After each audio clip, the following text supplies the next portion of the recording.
আরে সেনরিটা জি, আসুন আসুন বসুন, আপনার প্রতীক্ষায় ছিলাম আমরা। ভ্যালেরিয়া কাঁধের ব্যাগটা সোফার একপাশে রেখে ফারহানের দিকে তীক্ষ্ণ দৃষ্টিতে তাকিয়ে জিজ্ঞেস করলো, আপনি হঠাৎ এখানে? আমার বাসার ঠিকানা পেলেন কি করে? নাকি আমাকে ফলো করছেন? ফারহান আবারও চায়ে এক চুমুক দিয়ে স্মিত হেসে বলল, যাকে অহর্নিশ আমার কল্পনার জগতে বিচরণ করতে দেখি, যে আমার স্বপ্নচারিণী, তার বাসার ঠিকানা খুঁজে বের করা কি এতই কঠিন কোনো কাজ? ভ্যালেরিয়া কিছু বলার আগেই ফেদেরিকা মুচকি হেসে বললেন, ছেলেটা ভীষণ মিষ্টি রে মা। বাসায় ওই শপিং ব্যাগগুলো নিয়ে আসতে আমার অনেক কষ্ট হচ্ছিল। হঠাৎ রাস্তায় ওর সাথে আমার দেখা হয়ে গেল। পরে ও ব্যাগ সহ আমাকে বাসায় পৌঁছে দিল। আমিও তাকে চায়ের অফার করলাম। তারপর দুজনে মিলে আড্ডায় মেতে উঠলাম। বলেই এক গালা হাসলেন ফেদেরিকা। ভ্যালেরিয়া অবাক হয়ে তার মায়ের দিকে তাকিয়ে রইল। তার মা স্বভাববশত বেশ সহজ সরল আর মিশুক স্বভাবের। অপরদিকে ভ্যালেরিয়া তার উল্টো স্বভাব পেয়েছে।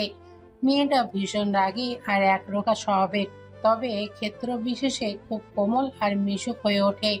ভ্যালেরিয়া কিছুটা উঁচু আওয়াজে মায়ের উদ্দেশ্যে বলল, ও তোমার সামনে তোমার এই মেয়েকে পছন্দ করার কথা বলছে, আর তুমি চুপ করে বসে আছো? ফেদেরিকা মৃদু হেসে বললেন, ফারহানা আমাকে তোর ব্যাপারে সব কথা বলেছে। ও তোকে অনেক পছন্দ করে, ভালোবাসে, বিয়েও করতে চায়। আমিও ভাবলাম এত ভালো একটা ছেলে তোর সাথে বিয়ে দিলে মন্দ হয় না। ভ্যালেরিয়া কিছু বলার ভাষা হারিয়ে ফেলল। হা হয়ে ফারহানের দিকে তাকাতেই দেখলো সে মুচকি মুচকি হাসছে। ভ্যালেরিয়া তার দিকে আঙুল উঁচিয়ে চিবিয়ে চিবিয়ে বলতে লাগলো, সত্যি করে বলুন, আমার মায়ের উপর কি জাদু করেছেন আপনি? মা এক দেখাতে আপনার এত ভক্ত হয়ে গেল কি করে? ফারহান ডোন্ট কেয়ার ভাব নিয়ে বলল, সে তো প্রথম দেখায় সবাই আমার ভক্ত হয়ে যায়, শুধু আপনি আমার ভক্ত হচ্ছেন না। আপনাকে পটানোর এত চেষ্টা করছি, অথচ আপনি পড়ছেনই না। ভ্যালেরিয়া কিছুটা অহংকারী ভঙ্গিতে বলল। এই ভ্যালোরিয়াকে পটানো এত সহজ না। ফেদেরিকা কিছুটা বিরক্ত হয়ে বললেন। উহ, তোরা কি শুরু করলি? থাম এবার। ফারহান উঠে দাঁড়াতে দাঁড়াতে ফেদেরিকার উদ্দেশ্যে বলল, আজ আমি তবে আসি না, আরেকদিন আবার আসবো। ঠিক আছে বাবা। তারপর ভ্যালেরিয়ার দিকে তাকিয়ে আদেশ ছুড়লেন, যা তো ভ্যালেরিয়া মা, ফারহানাকে একটু সামনে অবধি পৌঁছে দিয়ে। ভ্যালেরিয়া মুখ ভেঙচি দিয়ে বলল। উনি কি কচি খোকা নাকি যে ওনাকে গিয়ে পৌঁছে দিতে হবে? ফেদেরিকা অসন্তোষে সুরে বললেন, বেশি কথা না বলে যেটা বলছিস সেটা কর। সকালের মিষ্টি আলোয় ভ্যালেরিয়াদের এই ছোট্ট একতলা বাড়ির সামনে রাস্তা দিয়ে পাশাপাশি হেঁটে চলেছে ভ্যালেরিয়া ও ফারহান। তাদের মধ্যখানে খানিকটা দূরত্ব। অনেকক্ষণ যাবত কেউ কোনো কথা বলছে না।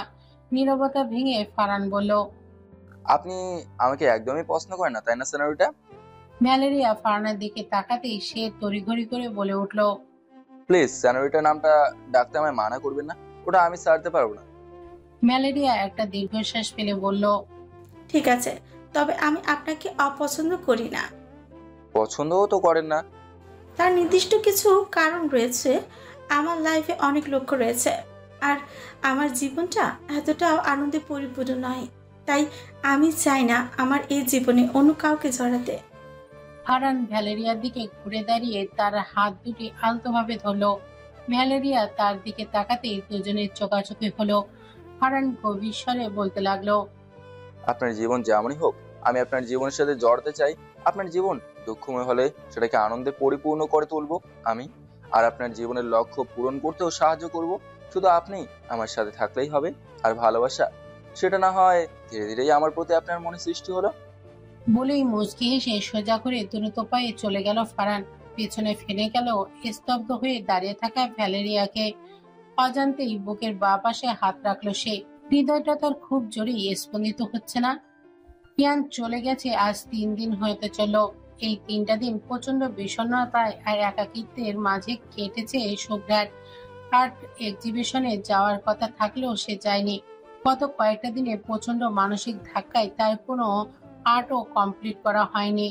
এখনো আগের মতোই সারাক্ষণ ঘরের মাঝে বন্দী হয়ে থাকে সে।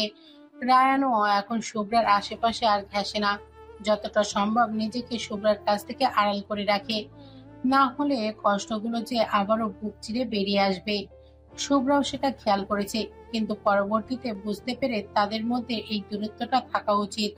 শুভ্রা জানে ইয়ান শুভ্রা সবকিছু ছেড়ে ছুড়ে এভাবে ঘরবন্দি হয়ে থাকার কথা জানতে পারলে খুব রাগ করবে, কিন্তু তার রাগ দেখতে শুভ্রার বয়েই গেছে। ইয়ান একটা বারো কি পারতো না শুভ্রাকে বলে যেতে? গেল তো গেলই, যাওয়ার পর একটা ফোন কল অবধি করলো না। শুভ্রাও অনেকবার ফোন করবে করবে বলে অভিমান করে করেনি, মনে মনে ঠিক করে রেখেছে আসক ইহান তার কাছে একদম কথা বলবে না, সে তার থেকে দূরত্ব বজায় রেখে চলবে। পরক্ষণেই আবার মনে মনে ভাবে সে তো নিজে ইহানের কাছ থেকে দূরত্ব বজায় রেখে চলতে পারবে না। ইহানের কথা তো বাদে, 6 বছরের দূরত্বের পর আর কোনো দূরত্বের কথা ভাবলেও শুভ্রা শিউরে ওঠে। হঠাৎ করেই শুভ্রার ফোনটা তার ফেভারিট রিংটনের সুরে জোরে জোরে বেজে উঠল। শুভ্রা তাড়াতাড়ি করে ফোনটা হাতে নিতেই দেখতে পেল ইহানের কল এসেছে। প্রথমে প্রচন্ড খুশি হয়ে যায় সে, খুশিতে রীতিমতো হাত পা কাঁপতে শুরু করে, হৃদয় স্পন্দন বাড়তে থাকে, কিন্তু পরক্ষণেই অভিমানে বুকটা ভারী হয়ে যায়। ফোনটা সেভাবে ফেলে রাখে, দুবার বেজে বেজে কেটেই যায় কলটা। শুভ্রা আর চোখে বারবার তাকিয়ে তাকিয়ে দেখে কল কেটে যাওয়ায় কিছুক্ষণ পর ইহানের মেসেজ স্ক্রিনে ভেসে ওঠে। কিরে পেতনি, কল পিক করছিস না কেন? তাকে পেতনি বলায় রেগে বোম হয়ে যায় শুভ্রা। সে দ্রুত টাইপ করে ফিরতি মেসেজ লিখে, আমি পেতনি হলে তুমি তুমি সবার কাছে ভূত। অপর পাশ থেকে ইয়ান মুচকে আসে, অথচ শুভ্রা সেটা দেখতে পায় না। ইয়ান লিখে পাঠায়, আমার কল ধরছিস না কেন? কেন ধরবো তোমার ফোন? তুমি যেখানে ফিরে গেছো সেখানেই আজীবন থাকো। জানি তো কিসের টানে ফিরে গেছো ওখানে। তোমার হাইউন না টাইউন কে জানি থাকে ওখানে। ইয়ান একটা দীর্ঘশ্বাস ফেলে লিখল, এত দূর থেকেও পোড়া পোড়া গন্ধ পাচ্ছি বলে মনে হচ্ছে। যারা তোমার বইয়ে গেছে এই জন্য তো আমাকে না বলে এত দূরে চলে গেছো। একটাবার বলে যাওয়া কিংবা পরবর্তীতে মনে করার প্রয়োজন বোধ করনি, তাহলে এখন কেন কথা বলতে চাইছো? কিছুক্ষণ চুপ করে থেকে ইয়ান গভীর শ্বাস নিয়ে আবারও লিখল, বিগত কয়েকদিন ধরে কমিউনিটির বাইরে থাকায় প্রচণ্ড চাপ এসে পড়েছিল আমার উপর। সেসব চাপ শেষ করতে করতে এই কয়েকটা দিন চলে গেল।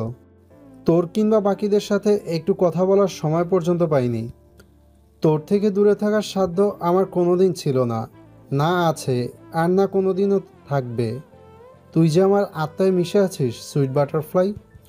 শুভ্রা স্তব্ধ হয়ে রইল। মুহূর্তেই মনের মাঝে উথাল পাতাল ঢেউয়ের সৃষ্টি হলো। মুহূর্তেই সব অভিমান সরে গিয়ে একরাশ মুগ্ধতা আর ভালো লাগা বিরাজ করলো হৃদয় জুড়ে। শুভ্রা জিজ্ঞেস করলো, সুইট বাটারফ্লাই কে? তুই, একমাত্র তুই, আমার ভালোবাসার প্রিয়সী মিষ্টি প্রজাপতি তুই। এটা না তোমার পপ ব্র্যান্ডের নাম? আর এটা বহু বছর আগে তোকে দেওয়া আমার নিকনেম ছিল আর এখনো আছে। শুভ্রা প্রচন্ড খুশি হয়ে গেল, লিখলো, তুমি কবে আসবে ইয়ান ভাইয়া? তোমার প্রতীক্ষায় কতটা অধীর আগ্রহে আমি বসে থাকি সে কি তুমি জানো? সেটা বলতেই তো তোকে কল করছিলাম গাদি, আর তুই তো কলই ধরছিলি না। আজকে সন্ধ্যায় আমার ফ্লাইট, আশা করছি আগামীকাল দিনের ভিতরে আমি ইতালি পৌঁছে যাব। শুভ্রা খুশিতে লাফিয়ে উঠলো, বিছানায় একচোট নাচানাচি করে আবারও ফোনের কাছে এসে দ্রুত গতিতে টাইপ করলো। সত্যি? আমার তো বিশ্বাসই হচ্ছে না। ইহান ওপাশ থেকে শুভ্রার খুশির তীব্রতা অনুধাবন করতে পেরেছে। সে প্রশস্ত হেসে লিখল, হ্যাঁ রে পাগলি, সত্যি সত্যি আসছি। কথা দিলাম এসে সব কিছু ঠিকঠাক করে দেব আমি। আমরা পুরো পরিবার আবার আগের মতো এক হয়ে যাব। একটু থেমে ইহান আবারও লিখল, একটু কলটা পিক কর না শুভ্রা, তোর গলার আওয়াজ শুনতে ভীষণ ইচ্ছে করছে আমার। What kind of unbearable talk this, sir? Are you telling the truth? But how is that possible? সেটা কিভাবে এখনো বেঁচে থাকতে পারে? তুমি না ওকে আর ওর পরিবারকে মেরে ফেলেছিলে, তারপরও ওকে ইরিশ ভাইয়া পেলই বা কোথায়? আর সবচেয়ে বড় কথা, ও সম্পর্কে এত কিছু জানার পরেও ইরিশ ভাইয়া ওকে বিয়ে করে নিল। নাইয়ান খানের প্রাইভেট চেম্বারে এসে তার উদ্দেশ্যে গলা উঁচিয়ে চিৎকার করে কথাগুলো বলল লিলিমা। তাকে এই মুহূর্তে প্রচন্ড উত্তেজিত আর ক্ষিপ্ত দেখাচ্ছে। রাগের বশে চেম্বারের বিভিন্ন দামি আসবাবপত্র ভেঙে ফেলেছে, অথচ নাইয়ান খান শান্ত আর গম্ভীর দৃষ্টিতে চেয়ারে বসে থেকে সেই কখন থেকেই তাকে এক দৃষ্টিতে পর্যবেক্ষণ করে যাচ্ছে। নাইয়ান খানকে শান্ত দেখে নীলিমার রাগ আরো তুঙ্গে চড়ে উঠল। টেবিলে থাকা ফ্লাওয়ার ভাসটা ছুঁড়ে ফেলে দিল মেঝেতে। নায়ান খান এবার উঠে দাঁড়িয়ে দ্রুত গতিতে নীলিমার কাছে গিয়ে ঠাস করে তার গালে একটা চড় কষিয়ে দিলেন। গালে হাত দিয়ে নীলিমা অবাক চোখে নাহিয়ান খানের দিকে তাকিয়ে রইল। এই প্রথম নীলিমার গায়ে হাত তুললেন তিনি। নাহিয়ান খান নীলিমার দিকে রক্তচক্ষু নিয়ে তাকিয়ে থেকে চিবিয়ে চিবিয়ে বলতে লাগলেন। তারপর উল্টো ঘুরে এক হাত দিয়ে নিজের কপাল চেপে ধরলেন নাহিয়ান খান। কয়েকবার ঘন ঘন নিঃশ্বাস নিয়ে টেবিলে রাখা পানির গ্লাস থেকে পানি পান করলেন।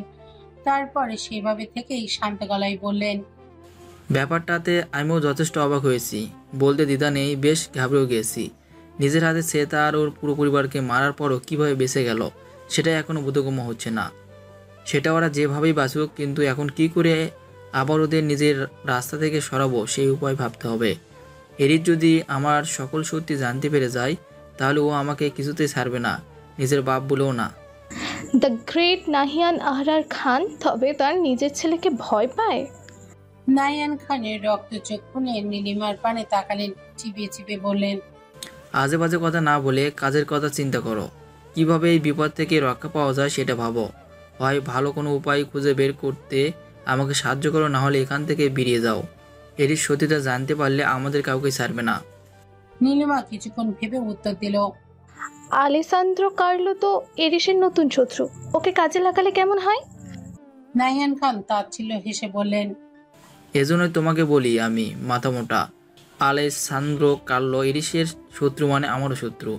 ওকে আমাকে শত্রু তালিকা থেকে বাদ রাখবে বলে তুমি মনে করছো? কি জানি, সময় অসময় কোনো কাজে লেগেও যেতে পারে। সে তোমার কাজে লাগতে পারে, কিন্তু আমার নয়। আপাতত যা করার আমাকেই করতে হবে। এরিসকে আমার ভয় পাওয়ার কোনো প্রশ্নে ওঠে না। ওকে গড়ে তুলে এই পর্যন্ত নিয়ে এসেছি স্বয়ং আমি। আমাকে ও কিছুতেই টপকে সামনে যেতে পারবে না। বলেই শয়তানি হাসি হাসতে লাগলেন নাহিয়ান খান। আর নীলিমা ভাবতে লাগলো অন্য কথা। সত্যি কি আলেসান্দ্রা কার্লো তার কোনো কাজে লাগতে পারে? ফাঁকা অথচ বিশাল প্রশস্ত হাইওয়ের অত্যন্ত দ্রুত গতিতে বেশ দাপটের সাথে ছুটে চলেছে ট্যালেস রোডেক্সের নামক ব্যাক রেসিং কারটির স্পিড মনিটরের গতি সর্বোচ্চ কাটার অবস্থান করছে, যেন বাতাসের সাথে পাল্লা দিয়ে সেটা নিয়ন্ত্রণহীনভাবে ছুটে চলেছে। কারের ভেতরে চালক ব্যক্তিটি যেন অত্যন্ত দক্ষ এবং অভিজ্ঞ কার রেসার। সেটা তার এরকম চালানোর ভঙ্গিমা দেখেই বোঝা যাচ্ছে। সেই সাথে ভীষণ উত্তেজিত হয়ে কার ড্রাইভ করছে সে। তবে এই মুহূর্তে সে মোটেও কোনো প্রতিযোগিতার জন্য কার রেসিং করছে না, কারণ ঠিক তার সামনে মাজেদা RX-9 রেসিং কারটি তার কারের মতোই সমান গতিতে ছুটে চলেছে। দুজনের গাড়ির গতি একই রকম হয়, কেউ কারোর থেকে আগে পিছিয়ে যেতে পারছে না। দুটি গাড়ির মাঝে মাত্র কয়েক সেন্টিমিটারের দূরত্ব। পেছনের গাড়িটি এমন ভাবে সামনের গাড়িটিকে ধাওয়া করছে যেন আর একটু হলেই ছুঁয়ে ফেলবে সেটিকে। কিন্তু সামনের গাড়িটি চালকেরও অত্যন্ত দক্ষ আর অভিজ্ঞ মনে হচ্ছে। তার অনেকক্ষণ যাবত দুটি কার পাল্টা ধাওয়া করলেও কেউ কাউকে ধরতে পারেনি। এভাবে অনেকক্ষণ যাবত দীর্ঘ ও প্রশস্ত হাইওয়ের মাঝে দুটি গাড়ি চোর পুলিশ খেলার পর অবশেষে পেছনের গাড়িটি কিছুটা সামনে এগিয়ে গিয়ে সামনের গাড়িটিকে সজোরে ধাক্কা দিল। এভাবে পরপর আরো কয়েকটি ধাক্কা দিল, যার ফলে সামনের গাড়িটি মুহূর্তের মাঝে নিয়ন্ত্রণ হারিয়ে হাইওয়ের একপাশে গিয়ে ছিটকে পড়ল। সাথে সাথে সেখান থেকে ভেসে এলো নিদারুণ এক আর্তচিৎকার।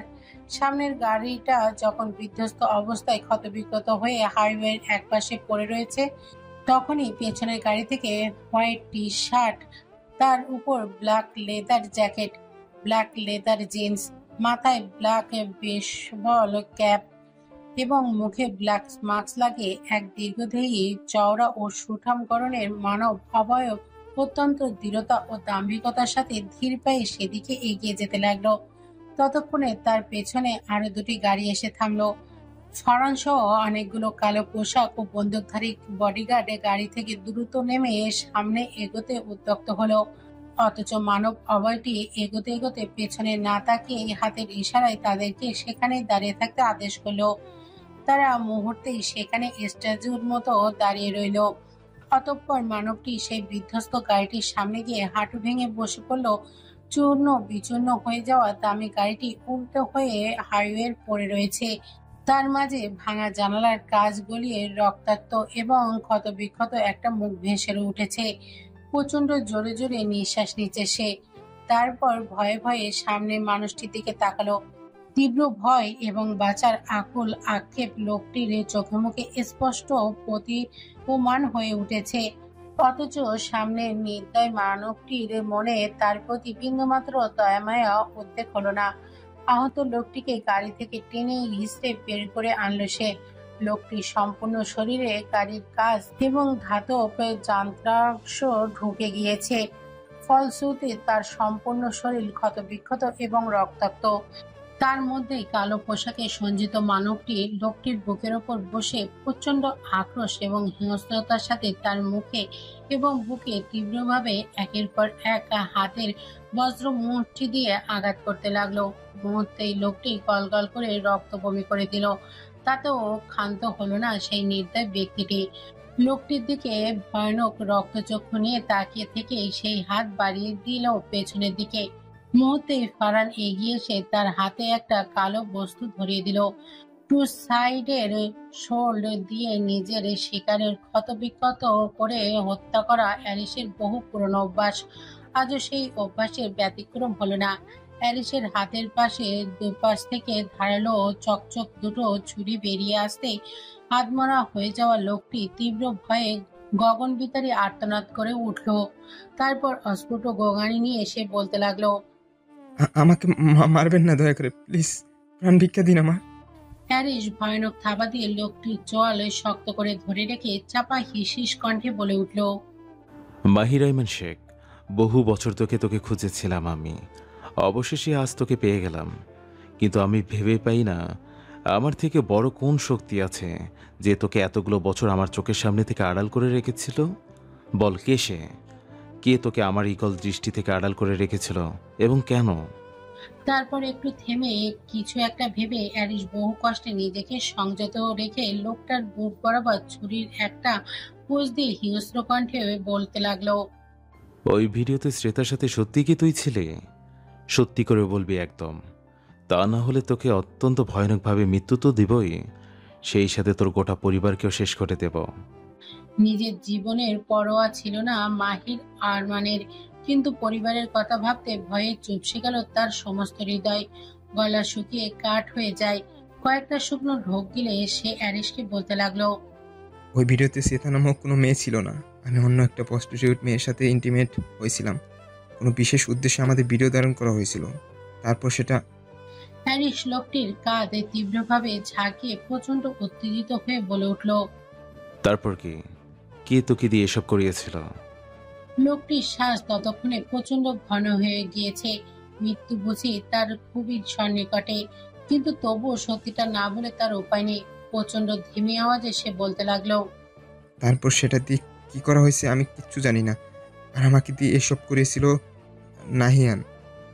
লোকটি তার সম্পূর্ণ কথাটা শেষ করার আগেই তার ডান পাশ থেকে কয়েকটা বুলেট তড়িৎ বেগে ছুটে এসে ঠিক তার মস্তিষ্ক ভেদ করে অপর পাশ দিয়ে বেরিয়ে গেল। লোকটা আর্তনাদ করারও সুযোগ পেল না। তার আগেই চোখ দুটো আর মুখটা খোলা রেখেই মৃত্যুর কোলে ঢলে পড়ল সে। অ্যালিস হতবিহ্বল হয়ে একবার মৃত লোকটির দিকে আরেকবার ডান পাশ থেকে তেড়ে আসা আক্রমণের উদ্দেশ্যের দিকে তাকালো।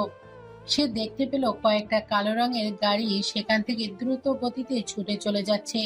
অ্যালিসের লোকেরা দ্রুত সেগুলোকে ধাওয়া করা শুরু করেছে।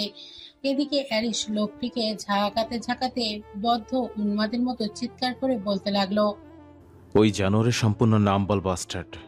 তবে আমি যাকে সন্দেহ করেছি সে কালপিট নয় তো? যদি এমনটা হয় তাহলে আমি সব ধ্বংস করে দেব। ছাড়বো না আমি কাউকেই না। কথাগুলো বলে টু সাইডের শোল্ডারটা দিয়ে দুই হাত পাগলের মতো লোকটার সমস্ত শরীর ক্ষতবিক্ষত করতে লাগলো অ্যালিস। ক্ষমতার জোরে একটা নির্দিষ্ট সময় পর্যন্ত হাইওয়ের সম্পূর্ণ গাড়ি চলাচল আটকে রেখেছে অ্যালিস। তাই এই মুহূর্তে এখানে সে আর মৃত ক্ষতবিক্ষত লোকটি ছাড়া তৃতীয় কারোর অস্তিত্ব নেই। অ্যালিস অপরিসীম ক্রোধে গজগজ করে আহত সিংহের ন্যায় গর্জন করতে করতে চিৎকার করে বলতে লাগলো, আমার প্রেমময় পবিত্র ফুলকে অপবিত্র করার ঘৃণিত প্রচেষ্টা এবং আমার ভালোবাসার উপর কলঙ্ক লেপন করার শাস্তি যে কী পরিমাণের ভয়ানক হতে পারে তার ধারণা এই পৃথিবীর নেই। বিশ্বাসঘাতকদের এই এরিস কখনো ক্ষমা করে না। কতদিন ধরে চলছে এসব? অফিস কেবিনের ডেস্কে চেয়ারে বসা চৌধুরী গ্রুপ অফ ইন্ডাস্ট্রিজের চেয়ারম্যান শাহরিয়ার আনাম চৌধুরী রাদের দিকে তীক্ষ্ণ দৃষ্টিতে তাকিয়ে গম্ভীর স্বরে কথাটা বললেন। কোম্পানির চেয়ারম্যান পরিচয়ে বাইরেও তার আরো একটা পরিচয় রয়েছে, তিনি ঈশার বাবা। রাত অবাক হয়ে তার দিকে তাকালো। কি কতদিন ধরে চলছে স্যার? একদম নাটক করবেন আমার সামনে। আমার অফিসে থেকে আমারই মেয়ের সাথে আড়ালে আবডালে রং তামাশা করে যাবে আর ভেবেছিলে আমি কিচ্ছুটি টের পাবো না? তোমার সাহস কি করে হয় সামান্য একজন চাকরিজীবী হয়ে আমার মেয়ের দিকে হাত বাড়াতে? বেশ রেগে কথাগুলো বললেন শাহরিয়ার আনাম চৌধুরী। রাত প্রথমে হতভম্ব হলেও পরক্ষণে তার আত্মসম্মানে প্রচন্ড আঘাত লাগলো।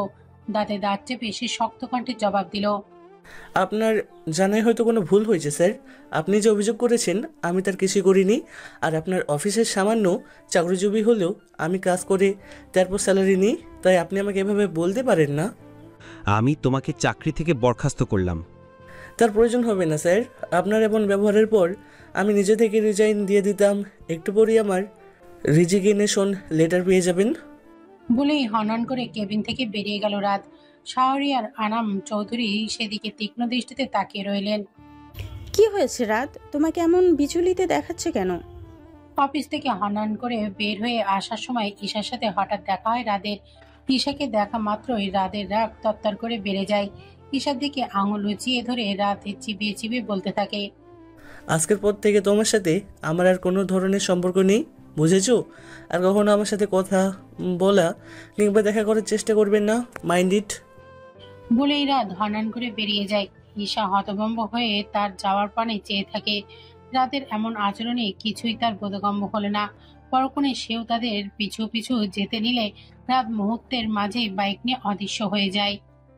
অমাবস্যার নিকশ কালো অন্ধকার তখন আকাশ জুড়ে বিদ্যমান। হিমশীতল বাতাসের সাথে ঝিরিঝিরি বৃষ্টি পড়ছে। মূলত সেটা বৃষ্টি নয়, তুষারপাতে বরফের টুকরোগুলো অন্তরিক্ষ থেকে গলে গলে বৃষ্টি হয়ে ঝরে পড়ছে ভূতলে। আজকে আবহাওয়ার সাথে সাথে নাহিয়ান খানের জমকালো পাপের প্রাসাদও কেমন যেন থম মেরে রয়েছে। মুহূর্তেই বাড়ি জুড়ে অসংখ্য গার্ডের ছড়াছড়ি। যে কোনো বিপদ থেকে তাকে রক্ষা করতে তারা সদা তৎপর। অথচ কোনো এক অজানা কারণে আজকে নাহিয়ান খানের প্রচন্ড ভয় করছে। যদিও সেও একজন পাক্কা খেলোয়াড়, দাবার চালের বিপরীতে মোক্ষম চালটাও তিনিও ভালো মতন দিতে পারেন। তাকে কাবু করা এত সহজ নয়। অনেকক্ষণ যাবৎ টেরেসে দাঁড়িয়ে থেকে নির্নিমেষ ভাবে এই চিন্তাগুলোই করে যাচ্ছিলেন নাহিয়ান খান। নিজের সমস্ত ভয়কে দূরীভূত করে আত্মবিশ্বাসে আশ্বস্ত হয়ে তিনি বেডরুমের উদ্দেশ্যে পা বাড়ালেন। তার পরনে একটি লং মেল নাইটি। নিজের রাজকীয় বেডরুমটাতে প্রবেশ করে দরজা লাগানোর মাত্রই তার মনে হলো ভেতরে অন্য কোনো কিছুর অস্তিত্ব রয়েছে। সম্পূর্ণ রুমটা অন্ধকারে আচ্ছাদিত, তবুও তার মনে হলো এই গাঢ় অন্ধকারের মধ্যেও একটি ভয়ঙ্কর কালো অবয়বের অস্তিত্ব রয়েছে এবং সেটা স্থির দৃষ্টিতে তার দিকেই তাকিয়ে রয়েছে। ভয়ে গলা শুকিয়ে কাঠ হয়ে গেল নাহিয়ান খানের। দ্রুত গতিতে সুইচ টিপে লাইট অন করলেন তিনি। তারপর যা দেখলেন তার জন্য তিনি মোটেও প্রস্তুত ছিলেন না। আপাত মস্তক রক্তে সঞ্জিত হয়ে সম্পূর্ণ কালো পোশাকে আবৃত হয়ে প্যারিস সোফায় বসে তার দিকে ভয়ঙ্কর শীতল রক্ষুচক্ষু নিয়ে তাকিয়ে রয়েছে। যে চাউনি বুক কাঁপন ধরিয়ে দেয়। তার চেয়েও ভয়ের ব্যাপার হলো প্যারিসের হাতে থাকা টু সাইডের শোল্ডারটা, যেটা অ্যারিস সব সময় কোনো প্রতিশোধ নেয়ার উদ্দেশ্যেই হাতে তুলে নেয়। তবে কি অ্যারিস নাহিয়ান খানের উপর প্রতিশোধ নেয়ার উদ্দেশ্যে এখানে এসেছে? ভয়ে জমে শক্ত হয়ে যায় নাহিয়ান খান। পেছনে ঘুরে চিৎকার করে দ্রুত দরজা ধাক্কাতে লাগলেন। নিজের ছেলেকেই আজ প্রচন্ড ভয় লাগছে তার। কিন্তু অবাক করা ব্যাপার হলো দরজার ছিটকিনি বাইরে থেকে লক করে দেওয়া হয়েছে, আর রুমটা সাউন্ড প্রুফ হওয়ায় তার গলার আওয়াজ বাইরেও বের হতে পারছে না। এত ভয় পাচ্ছেন কেন মিস্টার খান? নিজের ছেলেকে কিসের এত ভয় আপনার? নাকি আপনি এমন কোনো জঘন্য অপরাধ করেছেন যার শাস্তি পাওয়ার জন্য ভয়ে আপনি এমন উদ্ভট আচরণ করছেন? প্যারিসের হিমশীতল কণ্ঠস্বরে নাহিয়ান খানের হৃদয় স্পন্দন আরো কয়েক গুণ বেড়ে গেল। এমনিতেও তার হার্টের সমস্যা রয়েছে, তার উপর অ্যারিসের এরম আচরণ তাকে ধীরে ধীরে অসুস্থ করে তুলছে। তবুও বহু কষ্টে নিজেকে ধাতস্থ করলেন তিনি। নিজেকে যথাসম্ভব শান্ত করে সামনে ঘুরে তিনি স্বাভাবিক গলায় বললেন, তুমি হঠাৎ এত রাতে মিলান ছেড়ে ক্যালিবেরিতে আসলে কেন? আর আমার রুমে বা কি করছো?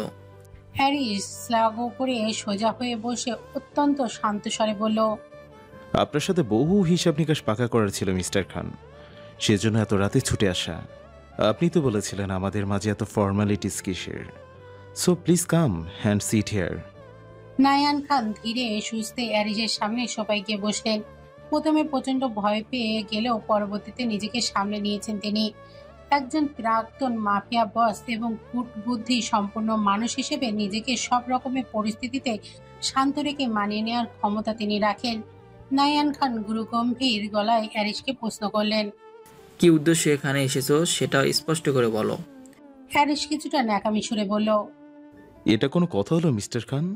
ছেলে এতগুলো দিন পর আপনার কাছে আসলো, আর তার কোনো খোঁজ খবর না নিয়ে আপনি কাজের কথা বলছেন? আপনি বাবা হিসেবে তো একদমই যোগ্য নন।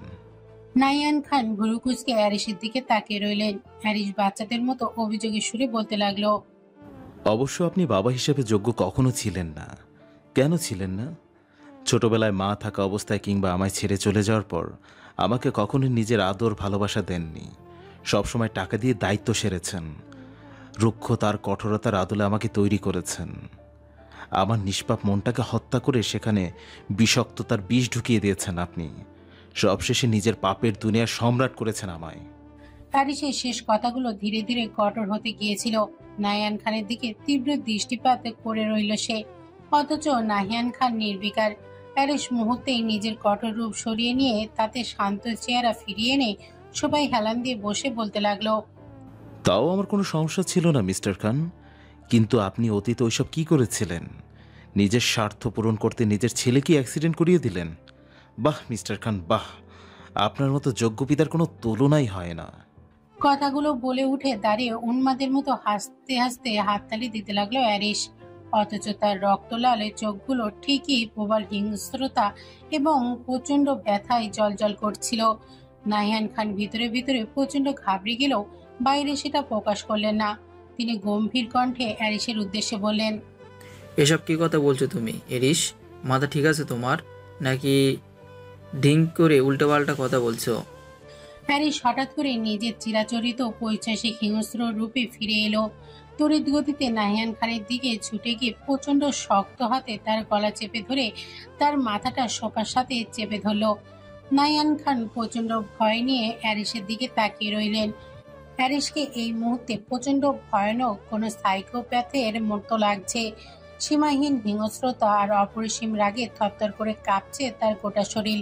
নাহিয়ান খানের শ্বাস নিতে প্রচন্ড কষ্ট হচ্ছিল, তবুও হ্যারিস সেটাতে পাত্তা না দিয়ে নাহিয়ান খানের চোখে চোখ রেখে দাঁতের দাঁত মিশে শীতল অথচ হিংস্র কণ্ঠে বলতে লাগলো, একদমই আমার সামনে নাটক করবেন না মিস্টার খান।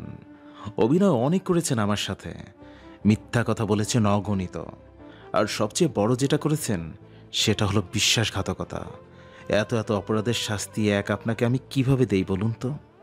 নাহিয়ান খান বহু কষ্টে উচ্চারণ করলেন, তুমি আমার সাথে এমনটা করতে পারো না এরিস, ভুলে যেও না আমি তোমার বাবা হই। হ্যারিস হাতের বাঁধন আরো শক্ত করে একইভাবে বলতে লাগলো, পারি, আমি সবই পারি, কারণ আমাকে জানোয়ার বানিয়েছেন স্বয়ং আপনি। আর একটা জানোয়ারের কাছ থেকে ভালো কিছু কি করে আশা করতে পারেন আপনি?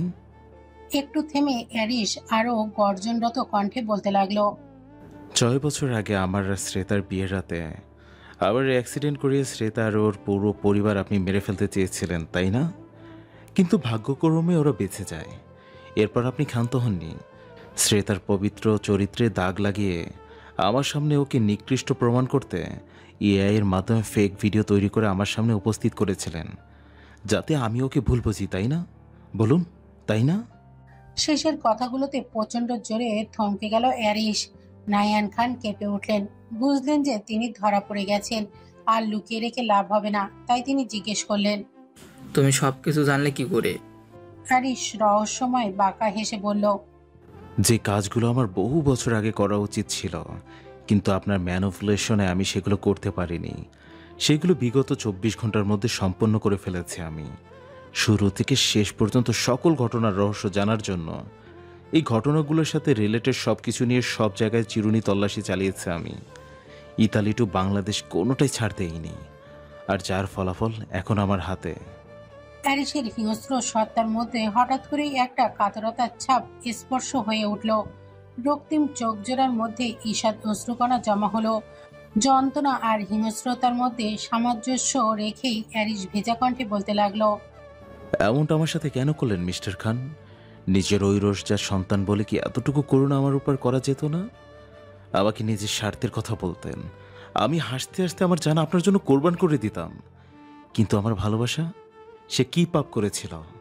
কেন তার সাথে এমন জঘন্য অন্যায় করেছিলেন? কেন আমার হৃদয় তার বিরুদ্ধে ঘৃণা আর তৃষ্ণা জাগিয়ে দিয়েছিলেন? কেন আমার হাতে দিনের পর দিন তাকে অত্যাচারিত করেছিলেন? জানেন, ও এখন আমাকে চিনতে পারে না, কারণ ও আর আমার অতীতের ব্যাপারে কোনো কিছু ওর এখন মনে নেই। এমনটা আমার সাথে কেন করলেন? জবাব দিন মিস্টার খান। প্যারিসের চিৎকারে প্রকম্পিত হলো গোটা চার দেয়াল। তার কথাগুলো প্রতিধ্বনিত হয়ে বারবার ফিরে আসতে লাগলো। নায়ান খান হঠাৎ করে গা দুলিয়ে হাসতে শুরু করলেন। তার সেই হাসি একসময় ভয়ঙ্কর পৈশাচিক অট্টহাসিতে রূপ নিল। প্যারিস অবাক চোখে তাকিয়ে দেখলো তাকে। নায়ান খান তাচ্ছিল্যের সাথে অ্যারিসের হাত দুটো নিজের গলা থেকে ছাড়িয়ে নিলেন। তারপর অ্যারিসকে ধাক্কা দিয়ে সরিয়ে দিয়ে তার দুই গাল শক্ত করে চেপে ধরে কঠোর কণ্ঠে বলতে লাগলেন, কারণ আমি তোমায় কঠোর আর মনুষ্যত্বহীন মানবে পরিণত করতে চেয়েছিলাম, অথচ ওই 2 দিনের মেয়ের জন্য তোমার হৃদয় ধীরে ধীরে নরম সতে প্রবেশ করেছিল। ওই সামান্য মেয়ে তোমাকে আমার হাত থেকে ছিনিয়ে নিত, সেটা আমি কী করে হতে দিতাম বলো? তোমায় নিয়ে আমার এত বছরের সাজানো প্ল্যান কী করে ধ্বংস করে দিতাম? তাই ওকে আমি তোমার জীবন থেকে সরিয়ে দিতে চেয়েছিলাম। তাই আমি এখানে বলবো, যা করেছি বেশ করছি। শুধু তাই নয়, যতবার এমন সুযোগ পাবো ততবারই করব। অ্যারিস নায়ান খানের গলায় আবারও শক্ত করে চেপে ধরে তাকে দেয়ালের সাথে চেপে ধরল। নায়ান খানের ঠোঁটের কোণে তখনও পৈশাচিক হাসির ছোঁয়া লেগে রয়েছে। অ্যারিস প্রচন্ড রাগে থরথর করে কাঁপছে। তার সমস্ত মুখমণ্ডল ভয়ানক রক্তিম বর্ণ ধারণ করেছে।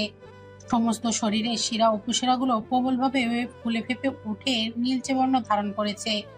ধমনী জুড়ে উষ্ণ রক্তস্রোত তীব্র বেগে ছুটে চলেছে। প্যারিস তীব্র ক্ষোভ নিয়ে বলতে লাগলো, আমি আপনাকে শেষ করে দেব মিস্টার খান। আপনি ভাবতেও পারছেন না কতটা ভয়ানক মৃত্যু আপনার জন্য অপেক্ষা করছে। নায়ান খান অ্যারিসের কানের কাছে মুখ নিয়ে হিসিস করে বলতে লাগলেন, আমার কথা না ভেবে আগে নিজের বইয়ের কথা চিন্তা করো। সে যে তোমাকে খাসা থেকে মুক্ত হয়ে গিয়েছে, সেই খবর কি রাখো? প্যারিস আচমকা হতবিহ্বল নয়নে নায়ান খানের দিকে তাকালো। নায়ান খান আরেক দফা শয়তানি হেসে বললেন, আমার ব্যাপারে প্রমাণ জোগাড় করতে এটাই ব্যস্ত হয়ে গেলে যে নিজের বইয়ের দিকে নজর রাখতে ভুলে গেলে। উফ সরি, বৃদ্ধ প্যালেস হাজার হাজার গার্ড দিয়ে তার উপর নজর রাখতে এঁকেছিল ঠিকই, কিন্তু আমার বুদ্ধির কাছে তুমি এবং তারা সবাই হেরে গেল, আফসোস। বলেই নায়ান খান বিদ্রুপাত্ম হেসে জিহ্বা দিয়ে চুপ চুপ শব্দ করতে লাগলেন। প্যারিস নায়ান খানের গলা আরো শক্ত করে চেপে ধরে তাতে দাঁত চেপে বলতে লাগলো, কি করেছেন ওর সাথে আপনি? নায়ান খান চোখ মুখ শক্ত করে বললেন, বলবো না। প্যারিসের ঠোঁটে আবারও সেই ভয়ঙ্কর পৈশাচিক হাসি ফুটে উঠল। হিম শীতল কণ্ঠে সে বলতে লাগলো, আমার সাম্রাজ্যে থাকা অবস্থা আমার কুইনের কোনোরূপ ক্ষতি হতে পারে না। অন্তত সেটুকু বিশ্বাস আমার নিজের উপরে আছে। শ্রেতার কথা চিন্তা করার জন্য আমি আছি, কিন্তু আপনার কথা চিন্তা করার জন্য কে আছে মিস্টার খান? নায়ান খান অবাক চোখে অ্যারিসের দিকে তাকিয়ে প্রশ্ন করলেন। মানে? অ্যারিস নায়ান খানের প্রশ্নের প্রত্যুত্তর না করে ফোন বের করে একটা সিগন্যাল পাঠাতেই কিছুক্ষণের মধ্যে দরজা ঠেলে ফারান সহ আরো কয়েকজন গার্ড প্রবেশ করলো। নায়ান খান ভয়ার্ত চোখে তাদেরকে এক পলক দেখলেন। হ্যারিস নায়ান খানের দিকে এক পলক জ্বলন্ত দৃষ্টিতে তাকিয়ে তারপর ফারানের উদ্দেশ্যে বলতে লাগলো, আমি না আসা পর্যন্ত আমার একমাত্র শয়তান বাবার ভালো মতো খাতিরদারি করবে তোমরা। দেখবে তার যত্নে যেন কোনো ত্রুটি না হয়। আফটার অল স্পেশাল পার্সনের জন্য স্পেশাল টেক কেয়ারের ব্যবস্থা তো রাখতেই হয়। কথাগুলো বলে শয়তানি বাঁকা হাসলো অ্যারিস। ফারান সহ বাকি গার্ডরাও শয়তানি বাঁকা হাসলো। নায়ান খান ভয়ে কয়েকটা শুকনো ঢোক গেলেন। তিনি বুঝতে পারছেন সামনে তার জন্য মোটো ভালো কিছু অপেক্ষা করছেন না। তাই তিনি শুকনো কণ্ঠে কোনো রকম ভাবে বললেন, মানে কি করতে চাইছো তোমরা আমার সাথে? আমার দেহরক্ষীরা কিন্তু তোমাদেরকে ছাড়বে না। ফারহান এবং আরো 3টে গার্ড নাহিয়ান খানকে আষ্টেপৃষ্টে চাপড়ে ধরে রইল। এতক্ষণ যাবৎ তারা নাহিয়ান খানের শাস্তির জন্য বিভিন্ন ধরনের উপকরণ এবং ব্যবস্থা তৈরি করছিল, যা দীর্ঘদিন যাবৎ তাকে দেয়া হবে। প্যারিস নাহিয়ান খানের কাছাকাছি এসে সূক্ষ্ম বাঁকা হাসি হেসে চাপা শীতল কণ্ঠে বলতে লাগলো, আপনার দেহরক্ষীরা এখন সব আমার নিয়ন্ত্রণে মিস্টার খান। আফটার অল ইতালির এই বিশাল মাফিয়া সাম্রাজ্যের বর্তমান সম্রাট আমি। আমার কথা মানতে সকলে বাধ্য। আপনার কারণে আমার শ্রেতাকে বন্দি বানিয়ে এতদিন যাবৎ যে শাস্তিগুলো দিয়েছি, আপনার কৃতকর্মের জন্য তার থেকে অনেক গুণ কঠিন যন্ত্রণাদায়ক শাস্তি আপনাকে দেওয়ার ব্যবস্থা করে রেখেছি আমি। Please enjoy them. Nahiyan Khan গর্জন করতে করতে বলতে লাগলেন, আমার সাথে পাঙ্গা নিয়ে একদম ঠিক করনি তুমি এরিস। ভুলে যেও না আমি তোমার বাপ। এর ফলাফল কিন্তু একদম ভালো হবে না। প্যারিস তার কোনো কথা না শুনে গটগট পায়ে দ্রুত পদে বাইরে বেরিয়ে গেল।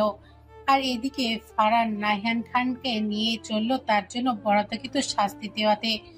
হাইওয়েতে প্রচন্ড দ্রুত গতিতে গাড়ি ড্রাইভ করছে অ্যারিস। প্রচন্ড রাগান্বিত এবং উত্তেজিত দেখাচ্ছে তাকে। কিছুক্ষণ আগেই এয়ারলাইন্স করে ক্যালাবিয়া থেকে মিলানে এসে পৌঁছেছে সে। এয়ারপোর্ট থেকে নেমে ক্রমাগত কার ড্রাইভ করে নিজের প্যালেসের উদ্দেশ্যে ছুটে চলেছে সে। এদিকে একের পর এক টানা জার্নিতে প্রচন্ড দুর্বল হয়ে গিয়েছে তার শরীর, অথচ সেদিকে তার বিন্দুমাত্র ভ্রুক্ষেপ নেই। তার সমস্ত চিন্তাধারা এই মুহূর্তে শ্বেতাকে ঘিরে।